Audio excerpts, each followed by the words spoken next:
जब हम यहां पे हरियाणा में एक बहुत बड़ी बदलाव रैली की तैयारियों पे चर्चा के लिए इकट्ठा हुए हैं, तो आज का दिन बहुत पुण्य है।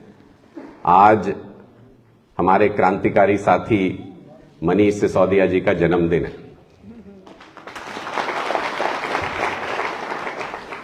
और पिछले 11 महीने से मनीष सिसोदिया जी जेल में हैं। और किस लिए जेल में हैं? अपने परिवार के लिए तो कुछ नहीं किया। दिल्ली के बच्चों के लिए शानदार स्कूल बनाए, बीजेपी से बर्दाश्त नहीं हुआ इसलिए उनको जेल में डाल दिया। बीजेपी को लगता है कि हम इन चीजों से घबराते हैं। बीजेपी को पता नहीं है कि हमारे मार्गदर्शक जहां से हम प्रेरणा लेते हैं वो कौन है? शहीद भगत सिंह जी, बाबा साहब अंबेडकर।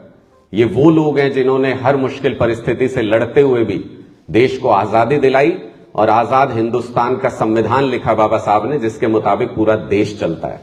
इन लोगों को मानने वाले क्रांतिकारी घबराते नहीं जेलों से। इन लोगों को मानने वाले क्रांतिकारी किसी लाठी डंडे गोली से घबरा नहीं सकते। इसलिए आज मनीष सिसोदिया जी को उनके जन्म दिवस पर हार्दिक शुभकामनाएं देते हुए हम इस कार्यक्रम की शुरुआत करते हैं। और मैं चाहता हूं कि जो ऊर्जा, जो भावना मेरे अंदर है वो आपके मुख से भी निकल के आए, वो हौसला उधर भी नजर आए।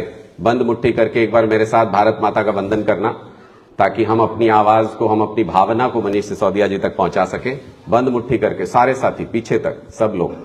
भारत माता की, भारत माता की, इनकलाब, इनकलाब। बहुत अच्छे। एहसास हुआ कि एक मनीष सिसोदिया को इन्होंने जेल में डाल दिया तो सैकड़ों मनीष सिसोदिया तैयार हैं इस लड़ाई को आगे बढ़ाने के लिए। आज के लिए नई साजिशें रच रहे हैं भारतीय जनता पार्टी के लोग। जैसे जैसे हरियाणा में आम आदमी पार्टी के कदम मजबूती से आगे बढ़ रहे हैं, जैसे जैसे डॉक्टर संदीप पाठक जी के नेतृत्व में एक शानदार संगठन हरियाणा के अंदर बन रहा है, जैसे जैसे वो संगठन आपस में सामंजस्य बना के डॉक्टर सुशील गुप्ता जी के नेतृत्व में आगे बढ़ रहा है, भारतीय जनता पार्टी को यह डर सता रहा है कि तीसरी सरकार आम आदमी पार्टी की हरियाणा में बनने जा रही है और ये उनके बर्दाश्त से बाहर है। उनको ये बर्दाश्त नहीं हो रहा कि हमारी नाक के नीचे दिल्ली में सरकार चला रहे हैं। हमारे पूरी कोशिश करने के बावजूद पंजाब में सरकार बना ली और अब अरविंद केजरीवाल जी रोहतक के अंदर घोषणा करके गए थे कि आम आदमी पार्टी की तीसरी सरकार हरियाणा के अंदर बनने जा रही है। जिस दिन से उन्होंने घोषणा की उस दिन से षड्यंत्र रच रहे हैं, उस दिन से कोशिश कर रहे हैं किसी तरह से घेर घपट के कुछ न कुछ साजिश करके अरविंद केजरीवाल जी को जेल में डाल दे। तो दो तीन बातें आज हमको भी समझनी है। अरविंद केजरीवाल जी को जेल में डालना चाहते हैं, मतलब आप मुझे बता दो, इससे पहले कोई ऐसा मौका आया हो जब हरियाणा का कोई व्यक्ति प्रधानमंत्री के पद तक पहुंचा हो? एक मौका अगर याद करोगे तो आया था जब चौधरी देवीलाल जी उस जगह तक पहुंचे थे, लेकिन प्रधानमंत्री नहीं बन पाए, उप प्रधानमंत्री बन के रह गए। आज हरियाणा के पास एक मौका है।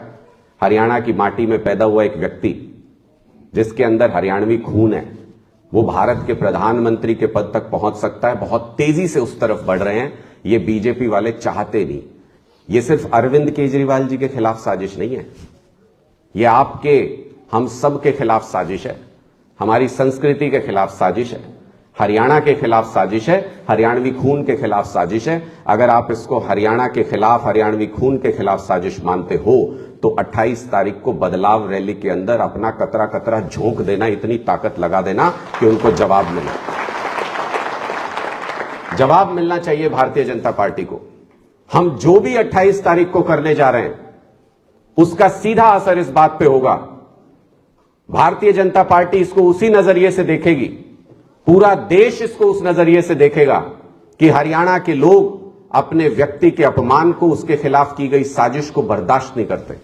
मैं जानता हूं हरियाणा के गांव गांव में ऐसी बहुत सी घटनाएं आप भी जानते होंगे कि अगर गांव का कोई व्यक्ति कहीं पे फंस जाए, पूरा गांव इकट्ठा हो जाता है उसके लिए। समाज का कोई व्यक्ति कहीं उलझ जाए, पूरा समाज उसके पीछे खड़ा हो जाता है।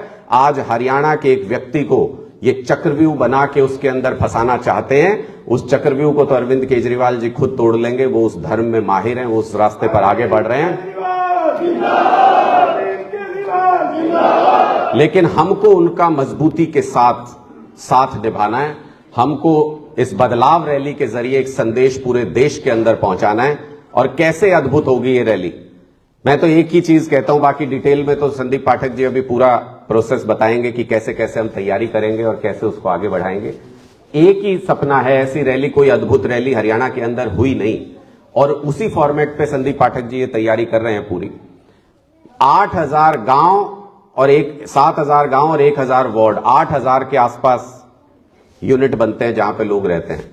सपना यह है कि इन 8,000 की 8,000 जगहों से हमारी बदलाव रैली में लोग पहुंचने चाहिए। एक एक गांव से उस रैली के अंदर लोग पहुंच जाएं, ये हमारा सपना है। अगर ऐसी रैली आपने कर दी, उसी दिन से हरियाणा के अंदर राजनीतिक माहौल भी बदल जाएगा और उसी दिन से मोदी जी के पास ये संदेश भी चला जाएगा कि हाथ मत लगाना, हरियाणवी व्यक्ति है, हरियाणा बर्दाश्त नहीं करेगा इस बात को। यह संदेश देना बहुत जरूरी है।